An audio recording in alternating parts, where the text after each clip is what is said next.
Thank you guys for coming back to another episode of Cobra TV, and today I am excited. No, I am ecstatic. I am beyond happy to bring you Alfonso, who is making the amazing game Megaton Rainfall. And it is a game, I'm going to let him explain it to you here in a second, but it's a superhero first-person action game. And you get to play a character that looks like, or feels like Dr. Manhattan.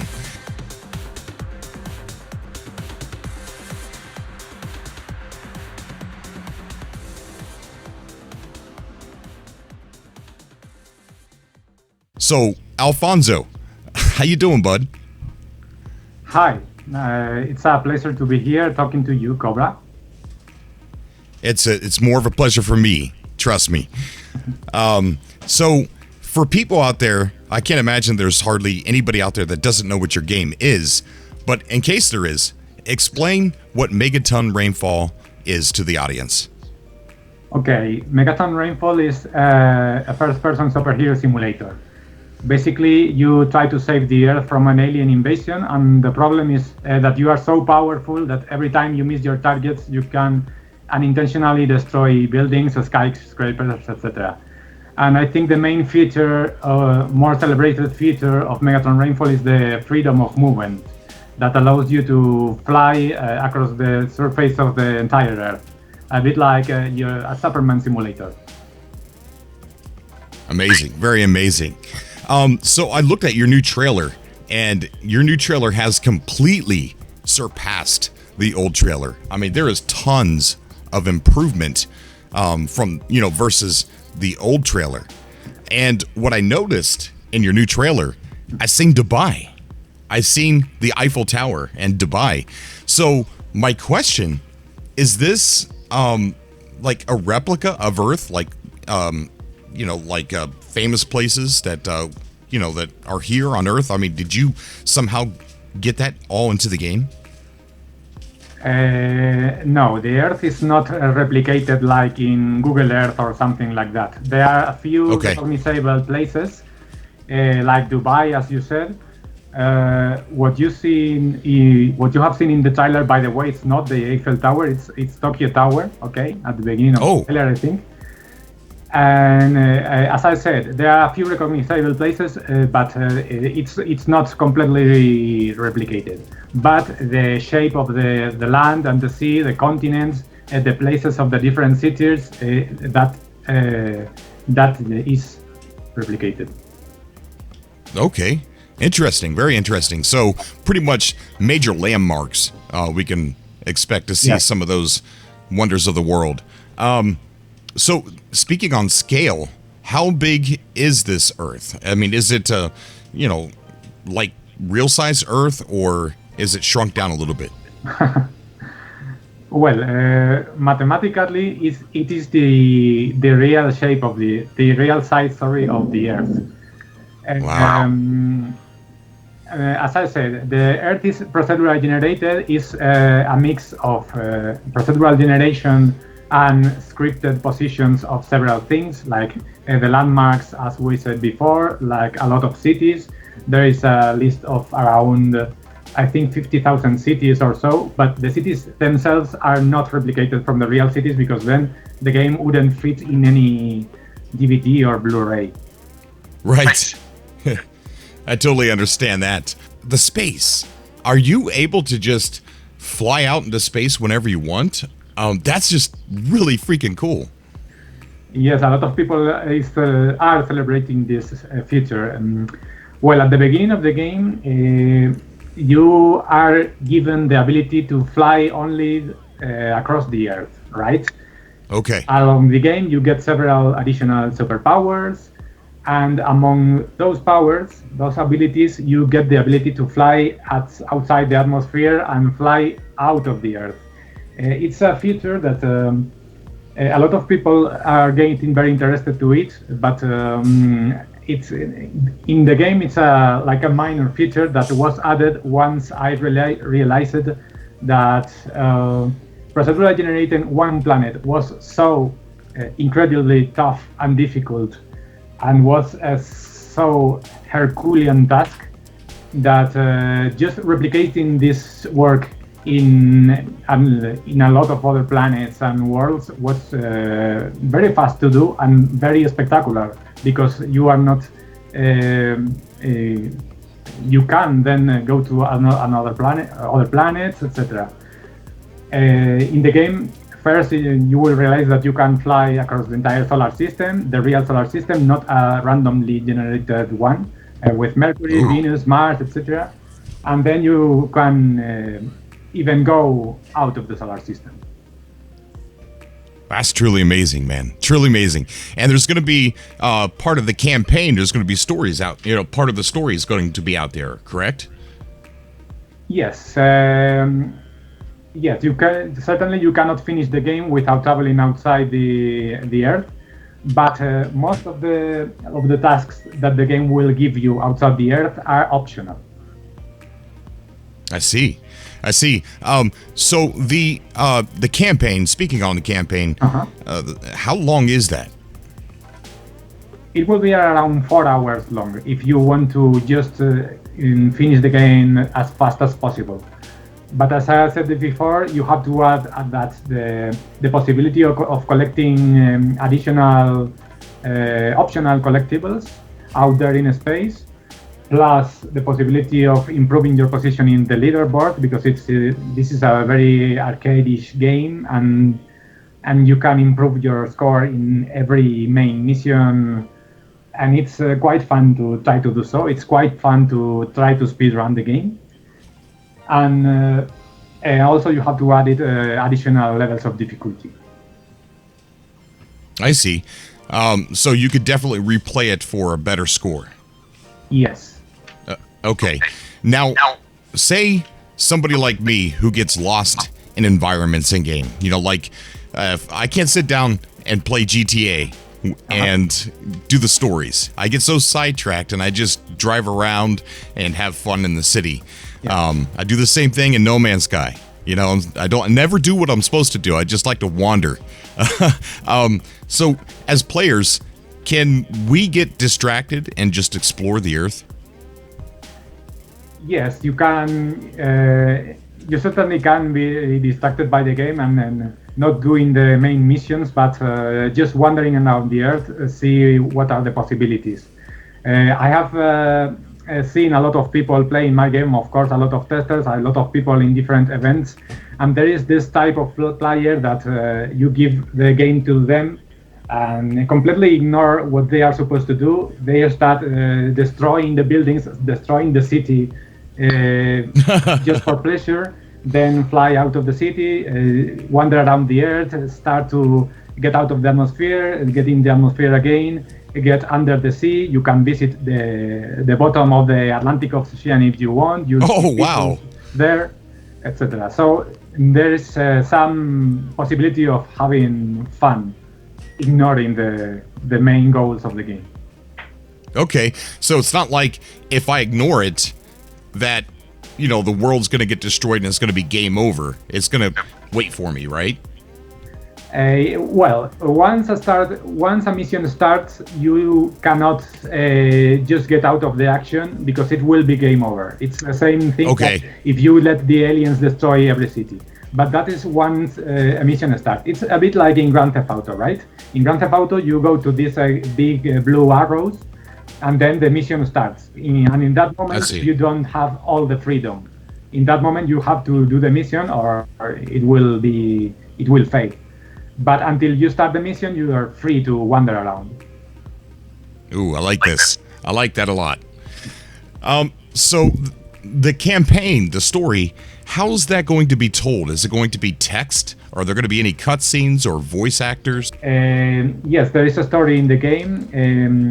There is a voice actor in the game. At the beginning of the game, you find a certain type of character that explains to you what is happening, more or less. You notice that you are an interdimensional being, you come from another dimension, but you don't know why you are so powerful and what's going on in the Earth. You don't know, in fact, why the aliens want to invade the Earth. And this character is explaining to you all those things, but you slowly are going to understand what's going on. So what can we do when the story's over? Does it just automatically restart, or are we just there to do whatever we want? Well, you always can, of course, wander around, like we said before. But when the game ends, there's a new difficulty level that you can try if you want to play the game as me, the developer, have been playing the game all these years, because in the last months I have made it easier for regular people. And of course, you can try to get the 100% collectible stuff from the game. So I see the big focus on this game is PSVR. For people out there that don't have that, are you able to play without PSVR? Yes, you're going to play the game without VR and with VR. In fact, at the beginning of the development, I was not thinking in making a VR game. But around 2014, people started saying to me, "Oh, this game is perfect for playing VR because it's so immersive. It's first person. You have to do it." Then I did it, and for some reason, people have since then associated my game with VR. But the game is designed to be perfectly enjoyable without VR. Okay. Okay. I think that 60 frames per second is the way to play, because it's a game very fast-paced, very fast, and you have to react very quickly when the aliens show with their patterns of movement that they are going to attack the buildings, etc. So I think the feeling is just better with 60 frames per second. I see. By the way, PlayStation VR allows me to render at 90 frames per second or 120 frames per second, but I'm rendering only at 60 frames per second because of all the stuff that is there that needs to be rendered. How did you figure out how to do that? Like, have all this worldwide, live destruction going on all over the place with 60 frames per second? That had to have been a great achievement for you to do. Yes, programming this game has been indescriptibly tough task. I think that I'm going to write some papers when the game is finished about how does the destruction technology works. There is so much to explain there that I don't know how to summarize it. Right. There is a lot of stuff. For example, when you see the entire city, this is one rendering trick that I made for this game. When I'm rendering the city, I make a cube map, a real-time cube map. I don't know if you know what is a cube map is, where the city is rendered from your perspective, so that I don't have to render it again frame after frame, the farthest details. Okay, I only render in 3D the nearest things from the camera, and the rest is rendered only once, maybe once every 2 seconds, every 3 seconds, etc. But there are a lot of tricks like that. That's amazing. I couldn't even imagine, how hard it was to get that done, and I'm glad there's people like you out there to get that done. Also I love to do that kind of thing. I am a computer scientist. I feel more comfortable trying to figure out the best way to program things, trying to inventing algorithms than designing games, for example. I feel more comfortable programming than designing or going to events or speaking to YouTubers. Right. I'm going to ask the strange question, but I think it would be kind of cool. I mean, do you have plans for co-op?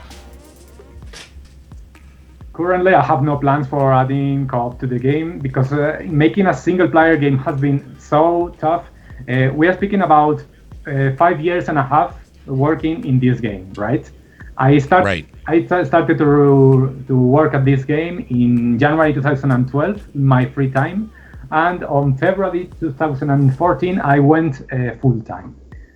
And this was just to make a good single player experience that was fine enough for the current market, that was polished enough, etc. So adding co-op would be, I don't know, maybe the game sells very well, and then I have the resources to accomplish a co-op game. But currently, I think that it is it could be very, very, very difficult. And I could imagine. Yep. One of my subscribers was like, it'd be so cool if we could be two superheroes on one planet trying to save the Earth. And I'm like, okay, I'll ask. Another interesting possibility would be if one player controls the superhero and another player controls the alien, like in RTS or something like that. Something like a asymmetrical multiplayer game, like other games that are around there. But as I said, in this September, you're going to get a nice single-player, very polished experience that you can enjoy from start to finish without añadidos. I tell you what, this game is going to actually fulfill fantasies, especially like from me.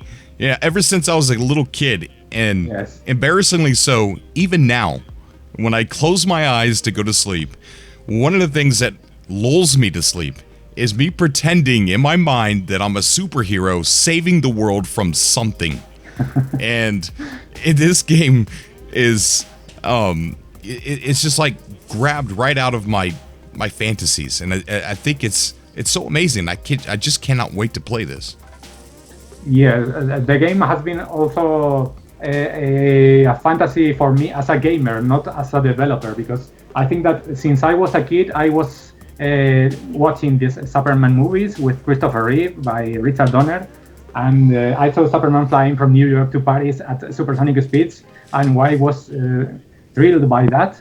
I also liked games, and I was asking, maybe some moment in the future the technology is enough for someone to create a game that allows me to fly freely across the entire Earth, from Paris to New York, etc.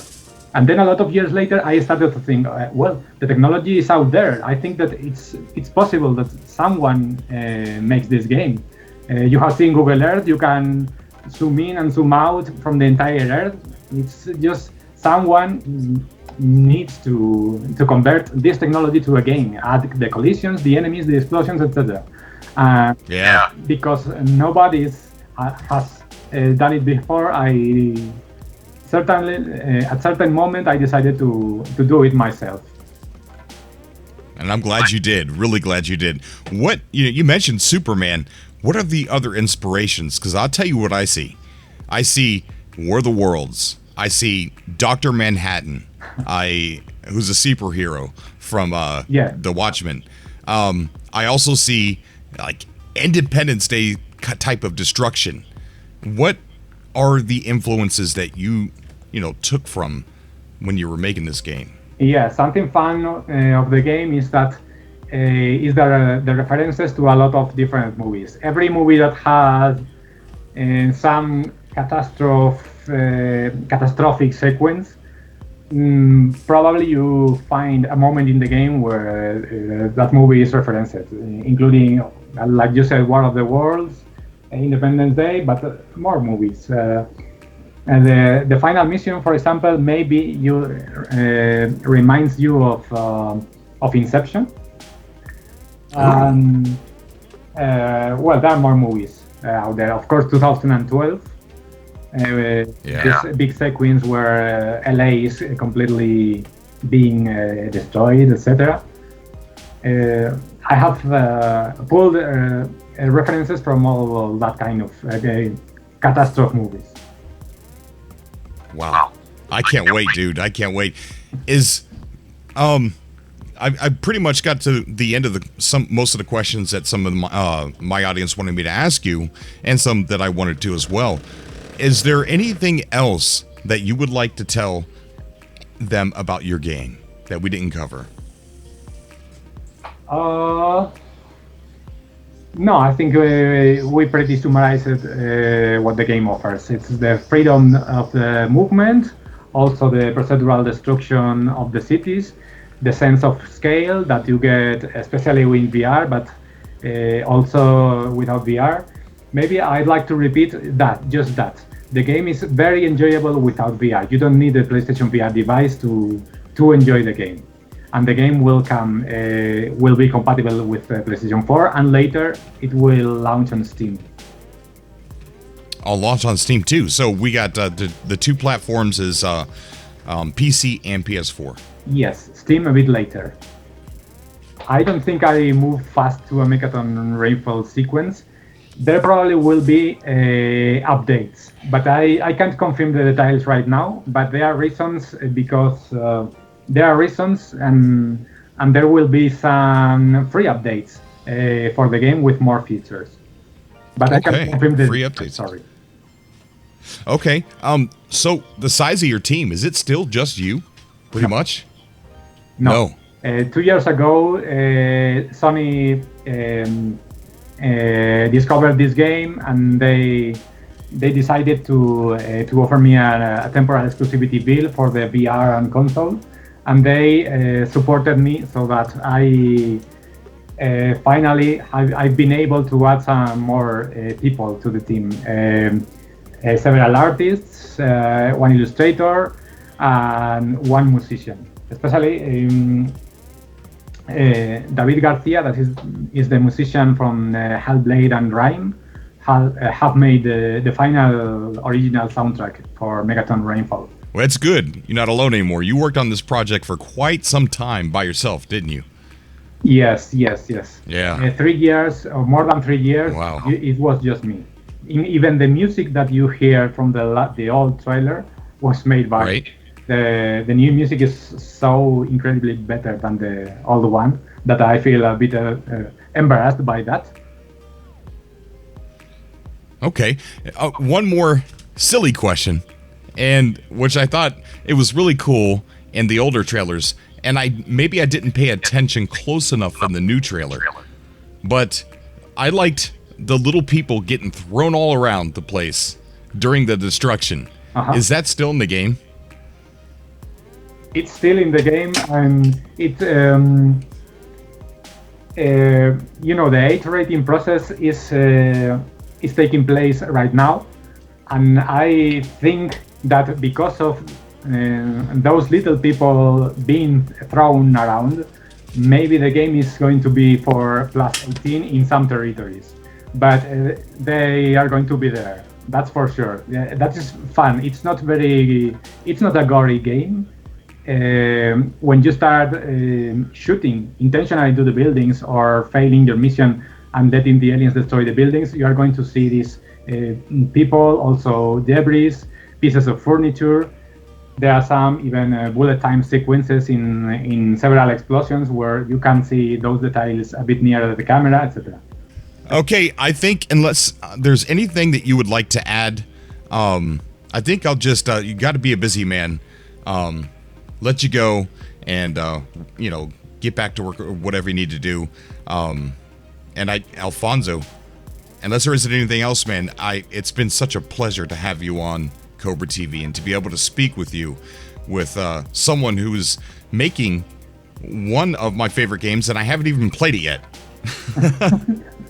Well, wait and see. Maybe you don't like the final game. Oh, there's always that possibility, but I like what I see. And you're not showing some CGI trailer where you're like, well, I'm not going to play that cutscene. Why are you showing me the cutscene? No, you're showing gameplay, live gameplay, and I think that's honest out of a developer. And I love seeing trailers like that. Yes. I think the trailer is very honest. I also like trailers when they don't contain any words. The only words in the trailer are Megaton Rainfall. I'm not selling anything. I don't speak about anything that you can't see in the trailer. And no worries, I will send you a free copy, of course, of the game so that you can try it and review it in your channel if you want. Amazing. Definitely. I'm definitely playing this game on Cobra TV. And I've got these wild ideas of how I'm going to play the game too. Am I going to act like the superhero? Or am I just going to act like a Let's Player? Who knows? Who knows? Okay, Alfonso, it's been really fun. I'll put the link down to your website or your blog. And is there anything else you would like me to link in the video? No, you can just add the video. It's okay. Okay, gotcha. All right, Alfonso, you take care, man, and thank you for coming on, buddy. Okay, thanks to you for this interview. I hope my English is not too bad. Man, you speak great English. You're a better person than me because all I know is English. You know 2 different languages, so you got one up on me, bud. Another one up on me. But I don't like to hear myself talking in English because in my mind it's like my pronunciation is perfect, but when I listen to myself speaking English, it's like, oh, shut up. No, man, you are really good at speaking English. Really good. Okay, nice. Okay, buddy. You. Yes, sir. It has been awesome. Very awesome indeed. And September 26th, guys. So get ready. You know, you get to be that superhero that you always wanted, or maybe that's just my fantasy. I doubt it. I doubt it. Okay. Take care, Alfonso. Be safe, man. Bye.